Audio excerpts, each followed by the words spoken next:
Hello, everyone, and happy fall.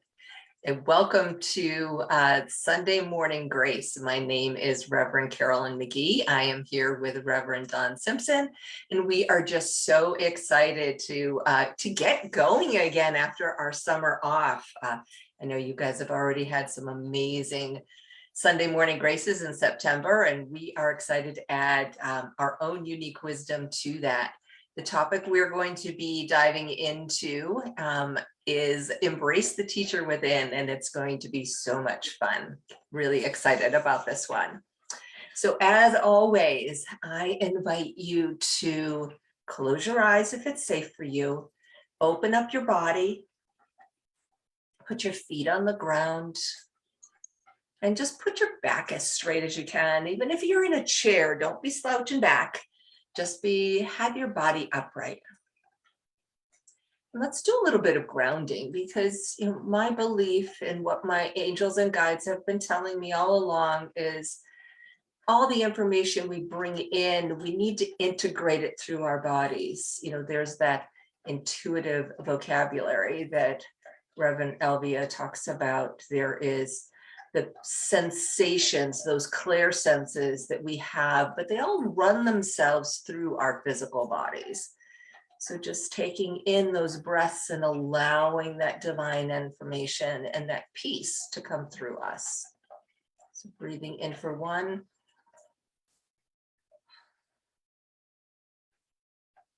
And 2.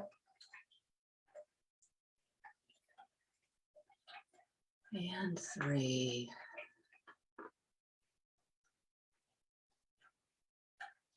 And I invite you to just breathe at your own normal rate here, your own normal rhythm. Imagining with each exhale, you're releasing what no longer serves you. And with each inhale, you are breathing in, really, it's life-sustaining energy. So breathing in, you're feeding your body, you're feeding your energetic system. Breathing out, you're releasing stuck energy, things that are holding you back.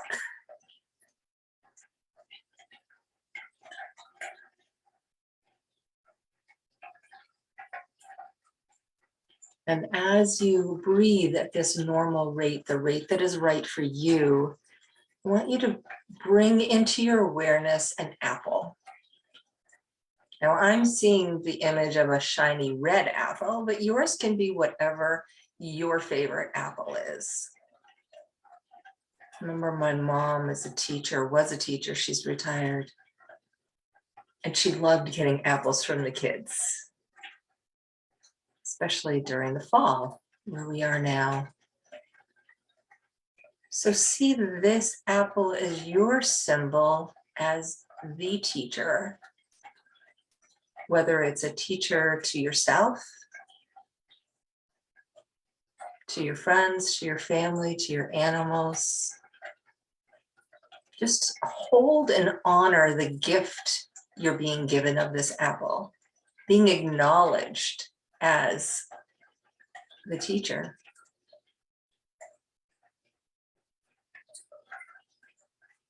And now I'm inviting you to absorb that apple however it's right for you. You can see yourself eating it. You can see yourself baking something with it.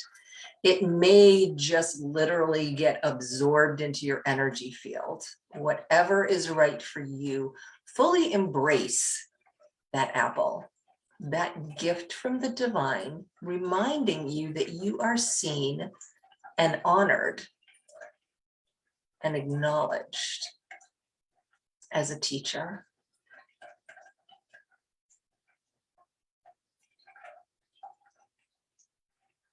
Once that apple is fully embedded in your energetic system, wiggle your toes a little bit, shrug your shoulders, and come back to this time in this space.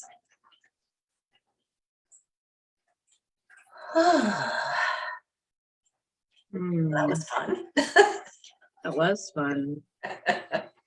I've been thinking about apples for a while now, because the fall is the best time to, they're so Tenets. I've been Yes. craving these apples. So I know last weekend I went to Columbus, Ohio to visit my son, and we went apple picking, and oh, it was just so fun to, first of all, be with my son and be outside. And it was something that we used to do all the time when my kids were little. So it was just kind of a nice reminisce thing. And, it also, bringing into the topic of teaching, it's like his girlfriend, it's not something that she had done on a regular basis. So he was kind of being the teacher, being the guide with, wait until you can pull them. You don't yank them off, and just small stuff. And it was really sweet to see him kind of guiding her along. And really, that's what a teacher is, right? It's a guide. And doing it in a gentle, fun way versus, you're wrong if you do something else. That's the biggest message that I want people to integrate here for our time together, is that, being a teacher is being a guide and a mentor and a loving presence. It is not forcing a way of life or an opinion on someone else. That just no, and it's right. And it's great that you brought that up, because that's a great segue into, the path that we want to take here with this topic.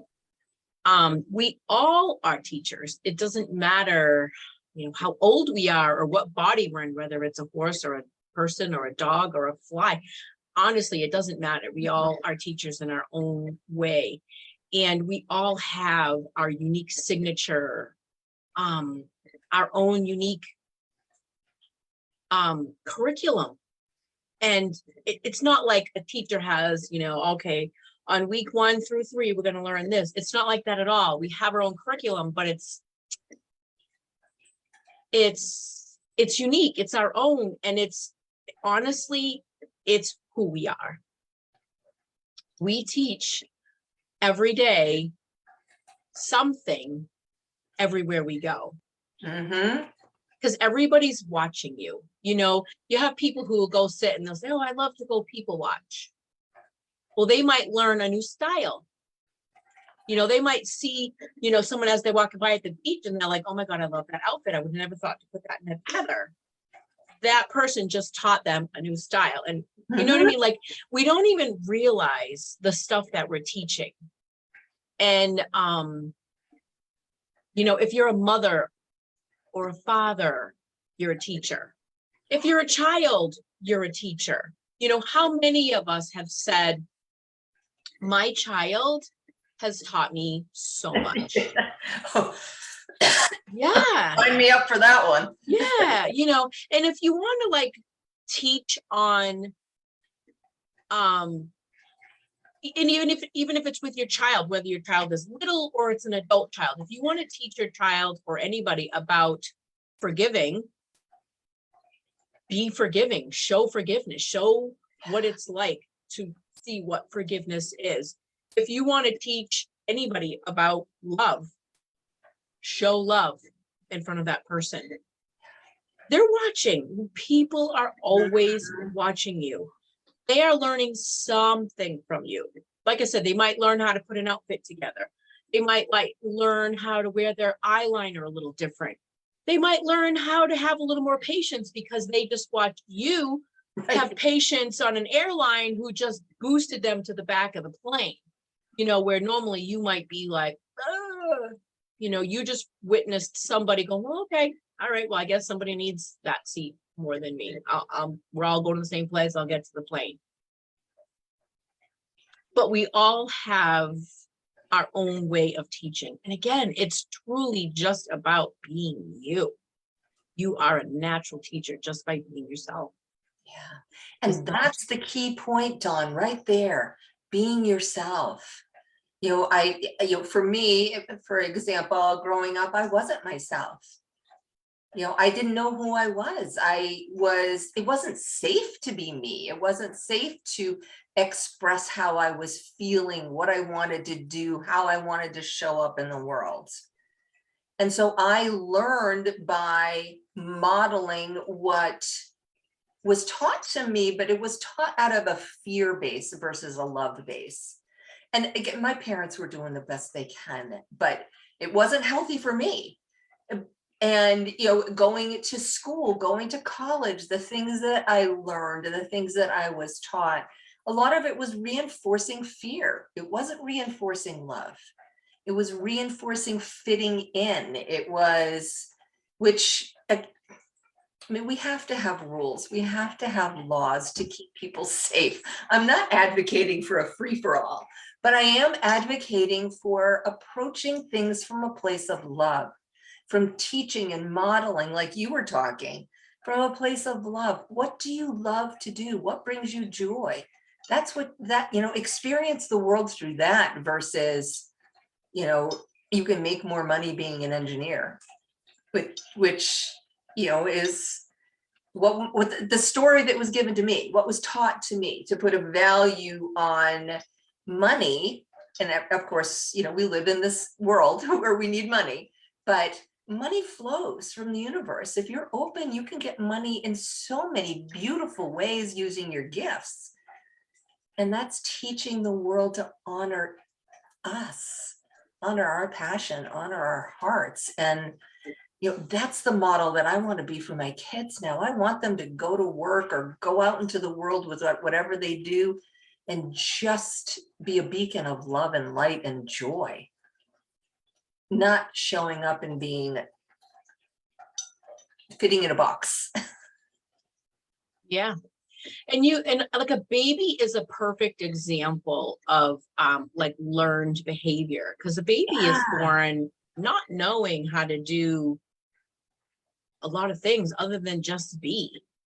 And, as they grow older, they're learning about maybe being selfish or, having like inappropriate behavior, with other kids. And they may have seen that, and it's so, what are we teaching? Because teaching can work both ways. I know, Carolyn, we were discussing this before, and to your point of what you were being taught about, you can make more money doing XYZ job. So, but that takes you away from being who you truly are and who you, truly want to be. It's funny that you say it, because I had, and I feel like I fit into that too. I was not also allowed to be myself, and it wasn't safe to be myself, the same thing. So, but as we get older and as we become adults, where we can break away from, living in our parents' home and under that structure, we begin to discover and uncover and rediscover ourselves, and to be who we are, and to allow ourselves to feel what we feel, and to share and to say what we want to say. And again, every opportunity that we have to speak to somebody is a teaching opportunity. Us right here, right now, having this half hour with you this morning, we're being teachers right now. And then whatever you take from this call today, whatever touches your heart, that's what you're going to go teach on to somebody else at some point today, tomorrow, next week, next year, whatever has touched you, whether it was an impression that was put on you during this call, something is going to teach you here today at some level. And you're going to take that. So it taught you something. So now you can make a little change in your life, in your body, if you so choose. And you get to now pass, your version of what you learned, because you're teaching from your own platform. We're teaching from our own platform. You're teaching from your platform. So you teach in your language. We all have our own language, right? You can have two teachers with the same curriculum, and, they're going to teach it in their own style. Somebody, might have one teacher who's very serious about it, and another teacher with the same exact curriculum is going to make light of it and have fun with it and joke with it. And they're going to make their point. They're going to, their teaching is going to happen. They have, they're working off their curriculum, but it's going to be received, in a different way. So, yeah, we can just keep going down this rabbit hole, but Yeah, and I think it's important too to remind people that we all have different ways of learning. You know, the other half of being the teacher is being the student or being the one who's absorbing in the information.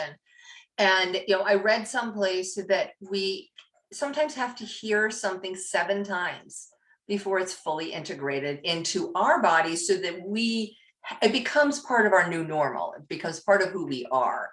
So, you know, you may have to hear the same information from different teachers, have it modeled to you, like you just said, Dawn, in a different manner so that it resonates with you and it clicks with your own energy so it can be absorbed in, become part of your energetic system. So then you take whatever that is out into the world. So then somebody else is going to say, oh, you know, I'd heard that before, but I didn't really get it. But the way you just acted it or showed up as it, I get it now. And how beautiful is that, that we can be that expansiveness of love and, you know, building energy in a positive way out in the world. Makes me all excited. I know, you know, and we're not a one size fits all. Like you said, you may have, you know, heard something 6 times from 6 different people, but it's that 7th person that said it in a way that really touched you and really, it really made something click and you got it. And then, you know, you're able to take that teaching and expand and put your stuff on it, yourself on it, and share it and teach it in your own special, unique way that, you know, you're not going to share it the same exact way that you received it, that you learned it. You're going to put your own human touch and your own stuff on it, and you're going to pass it on. And that's just how it goes. When, you know, the person that is teaching you was taught differently, you know what I mean? We all put our own little special, unique touch on it, and then we're able to share it. So yeah, and that's what's so beautiful about this, you know, energy. I think even in, you know, the schooling, like, you know, we do want kids to have certain basic information. You know, they need to know how to read, they need to know how to write, they need to know how to you know, do math. But the way they absorb it, the way each child integrates that information, that's what the beauty is of having multiple teachers, you know, different styles of how the information can be provided so each kid can learn. You know, my daughter teaches special needs kids, and, you know, she formats everything so that she's teaching to what they need. So she may have the same information she's trying to present to 5 or 6 different kids, but she presents it 5 or 6 different ways. So she's modeling the unique connection for each individual. And I adore that kid anyway, but every time I hear her talk about teaching, I'm like, I love her even more because of how beautiful she is with her approach. And, you know, can we all do that, like trying to really talk to the person who's receiving rather than speak to what we think the person needs to know. yeah, exactly. And so, you know, embracing the teacher within, and it's about you recognizing your uniqueness, your specialness, and how you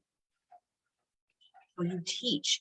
And I was just telling this to my client the other night. You know, I said, you know, if you're not able to recognize, because we're so good as humans recognizing and pulling out our faults, and we're not good about seeing what our strengths are. So I told her to ask her friends or her coworkers or her family what they see in her that she's good at.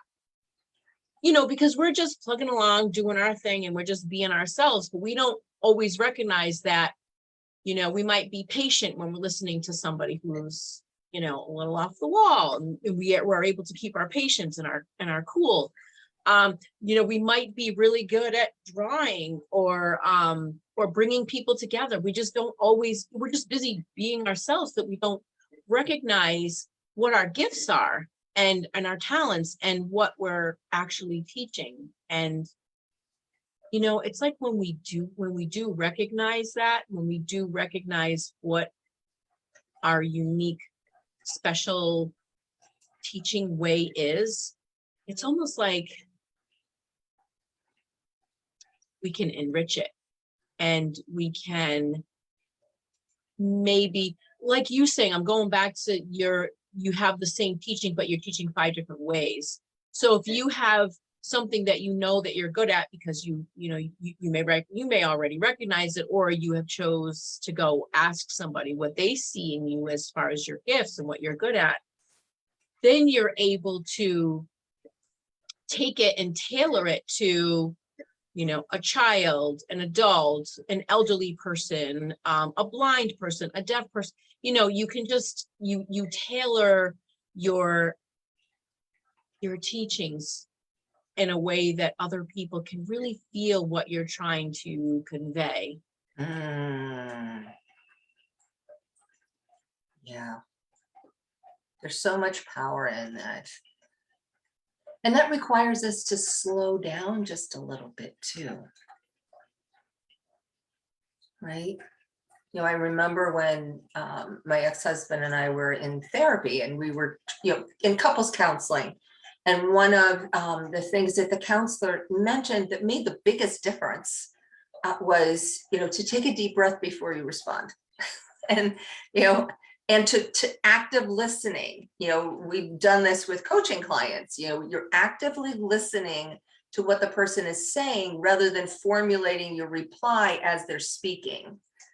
And that's a great way to teach and to be that model, because you're being a model of patience. You're being a model of really receiving so that you can respond appropriately versus from what it's almost like the allow versus push kind of energy, which, a lot of the traditional teaching is like that. There's an agenda to get pushed out, politics, religion, there's an agenda to get pushed out versus a exchange.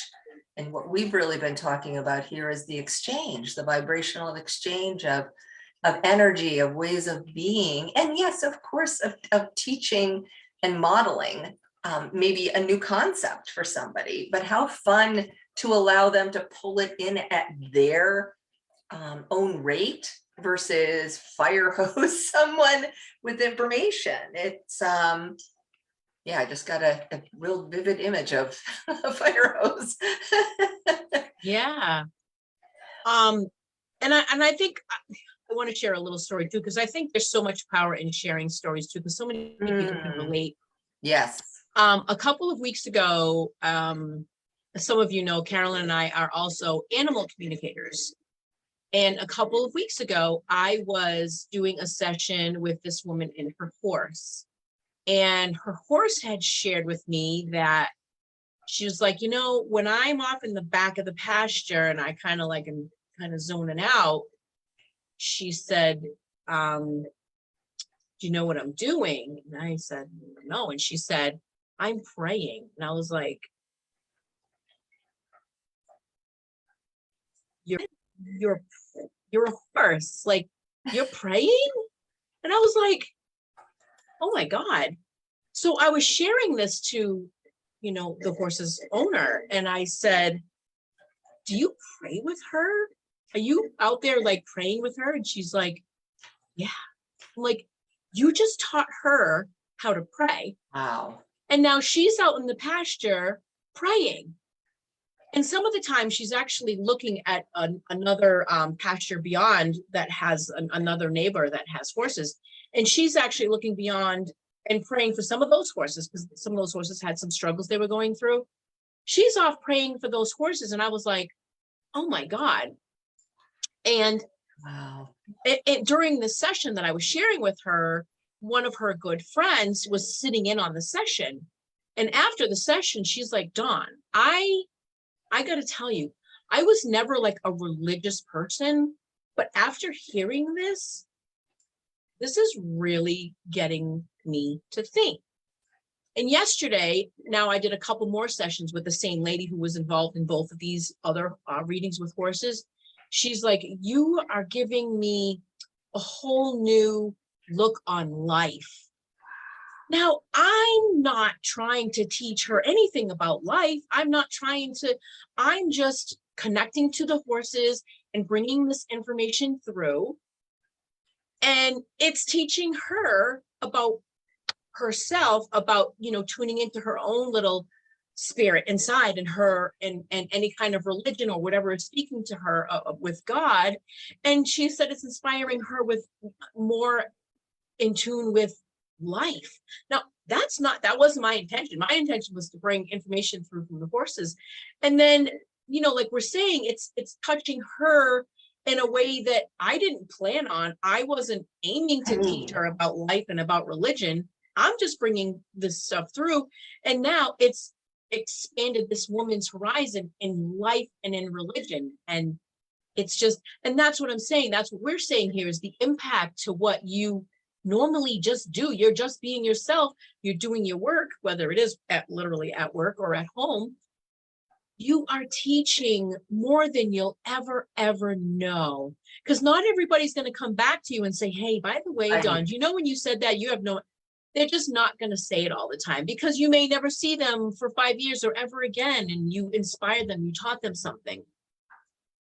So don't think that anything that you do goes unnoticed, and don't think that anything you do isn't a teaching opportunity for somebody else that you may never know you impacted.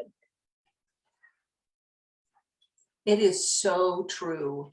What my mother, as I mentioned, was a teacher, and she's had kids from 30 years ago see her at the grocery store, or see her someplace and come up and just say, you changed my life, or you were the one who saw me, you were the one who, helped me, taught me something in a different way, or whatever it was, because my mom did have a gift for reaching out to the kids in different ways. And it just, knowing that, and that happens for all of us, right? You say something, you do something, you show up in a certain way, you listen to your angel guidance on wearing an outfit that somebody needs to, maybe it's their way to connect to you. They can come up and compliment you, and then you can have a brief conversation and they get something from it. They get acknowledged, they get seen. We don't know what it is, just like you said, and it's so powerful to see that and to just recognize each moment we make a difference. Yeah. And I think each one of us, because we've all been to school, that's what we have to do as human beings. We all have to attend school in some way, shape, or form, whether it be home or in a building. I think everybody could pick a teacher that they've had throughout their learning career as a student that really impacted them in some way. We've all had that one teacher that has done something to them in some way that no other teacher has done. So that's the impact of what one person talking to you. That's all they're doing. They're talking to you, having conversation. Yeah. And in every conversation is an opportunity to learn something, to teach something. And to model something, because, I'm being reminded that the way we show up also, we may not say anything, but, it could be that you're the support person standing by, helping somebody, but just the fact that you're kind and caring and empathetic and not taking the lead, you're allowing somebody else to shine for that moment.